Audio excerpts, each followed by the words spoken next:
Hi guys, and welcome back to another week of What's for Dinner. Thanks for watching this video. Hope you get some dinner inspiration. Let's start this off with Chinese. This is basically carry out, just made in your own kitchen. So we started off with these soba stir-fried noodles. First time to buy these, I picked them up at Meijer. Inside the package are two other packages, so you can just make half. I made it according to the package directions, very quick on the stovetop, even quicker in the microwave. So I did mine on the stovetop. I also sauteed up some stir-fry vegetables fresh from our garden. And here's a look at the chicken. I think the brand is called Kahiki. It is orange chicken. I'm a big fan of Trader Joe's orange chicken, but didn't have that in the freezer. So I picked this one up at Meijer as well. So take a look at that. It was so delicious. I would definitely buy that brand again. We really enjoyed this dinner.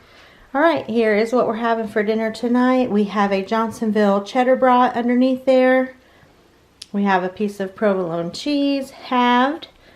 We've got some mustard, a little bit of horseradish, and then James, he actually made this entire meal. He sauteed up peppers and onions. And these are like a sweet Hawaiian roll style of bun that we have him on. And so yeah, he was hungry for brats. He went to the store and bought all the stuff and he cooked it. So it looks delicious. I know it's going to taste delicious. He pan fried the brats until they were pretty much down on the inside, and then he finished them on the grill. So that's what we're having tonight. Okay, here's what we're having for dinner tonight. We're having homemade pizza. I used the little envelope from Walmart. I think it was like 49 cents for the pizza crust, and then I just topped it with the Great Value pizza sauce.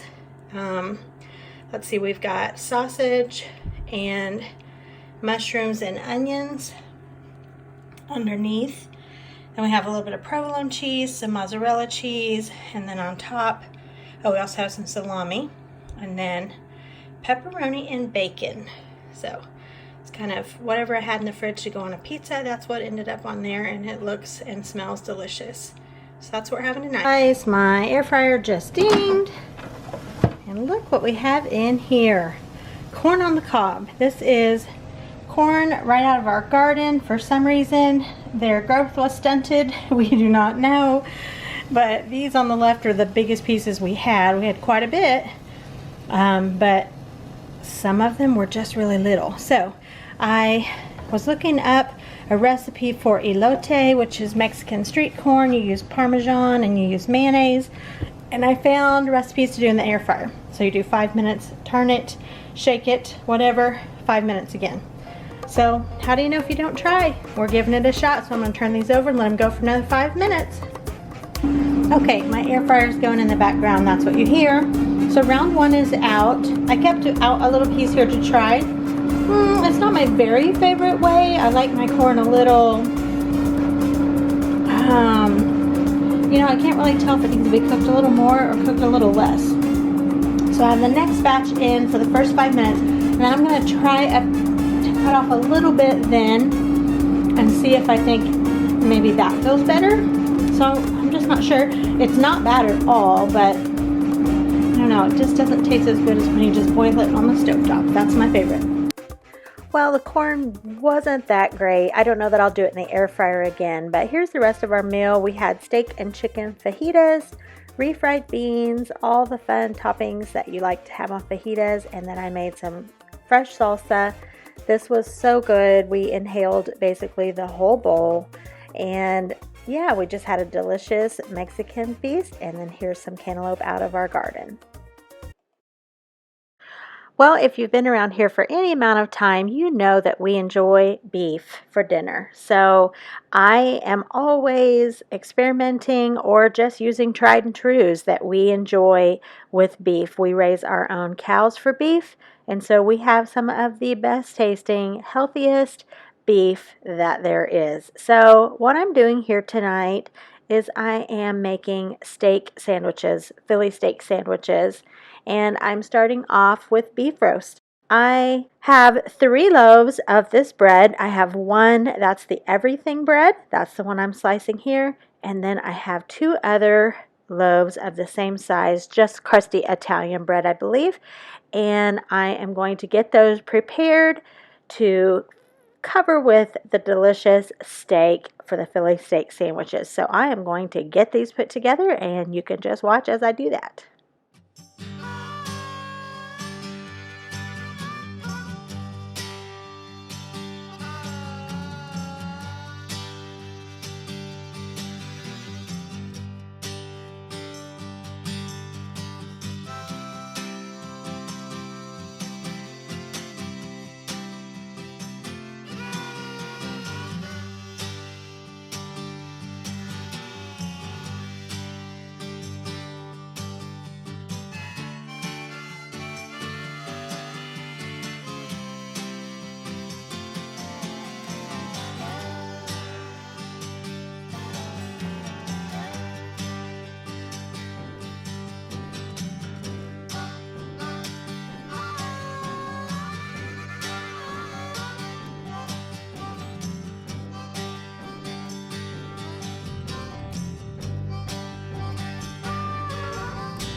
And after I got these finished and put the tops on, I covered the whole thing pretty tightly with foil, baked it in the oven for about 15 minutes or so until it was warmed all the way through and the cheese was melted.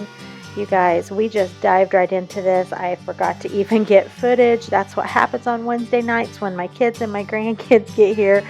I forget what I'm doing. So here's just a few shots, and it was so good. Well, hi guys. I'm about to put together a really fun little salty sweet snack, and I thought I would show you how I am making it. It's really easy, it's quick, and what's great about it, you can choose what ingredients you want, whatever suits you best. So here's what you need. You need a variety of salty and sweet components. I am using pretzel sticks, peanuts, and this is powdered sugar donut cereal. So I'm using those three, and then at the end I will toss in some of these M&M minis. So I'll show you that as we go. Now, there's my salty and sweet ingredients. Then you're gonna need some chocolate to pour over top. So I have 4 cubes here in my bowl. I'm using this Great Value almond bark. It's vanilla flavored. I have used this one. I've used the one from Aldi. I've used the one from Kroger. They all work well, or at least they have for me. And then you need to line a baking sheet with wax paper. So the idea is you get this all ready, you melt this and pour it over your dry ingredients and put it on your wax paper to kind of firm up, and then you can break it and serve it. So that's what we're going to put together. And like I said, I'm going to put these in at the last because I don't want them to melt. Okay.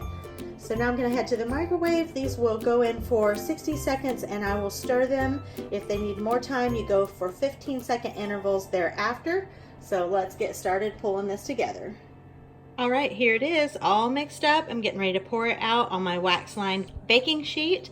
I ended up mixing in 2 more cubes of the white chocolate, so in total 6. And I think the ratio would be about 6 cups of dry ingredients to about 6 cubes of chocolate, and that seemed to be just the perfect ratio. So I'm going to get this poured out on my tray and I'll show it to you next. And here we have it, guys. Look how good this looks. This is not so fun. The inspiration for this was the Hostess powdered sugar donut cereal. Our church has a fellowship meal tomorrow and the theme is breakfast. And so after church, we will all pitch in on a meal. We do this each Sunday. And so I just thought these little donut cereals would be so cute in a mix like this. And so I topped it all off with sprinkles. So it's kind of like a donut with sprinkles. Is that not so cute? It smells so good and white chocolatey. And so I will just let this cool, break it up, and I'm going to serve this in these adorable little brown paper sacks that I found at Walmart. There's 16 in here, and they do have a stand-up bottom. So I'll just open these up and probably fill them about 3/4 of the way full, and I'll just probably put these in like a galvanized tray for serving and sit these out on the table. And I know this is going to be a fun treat for anyone who comes by and looks in and sees what's in there. I know they're going to want to take one and just snack away on this delicious snack mix. There are so many varieties that you could do for this, even holiday themed with your colors and your ingredients. And so I kind of think I will probably make another one for fall and winter, and of course I'll show you that. So you'll have to give this recipe a try. It's quick, it comes together in no time, and so good. So I hope you enjoyed this recipe. Give it a thumbs up and subscribe if you've not. I'd love to have you.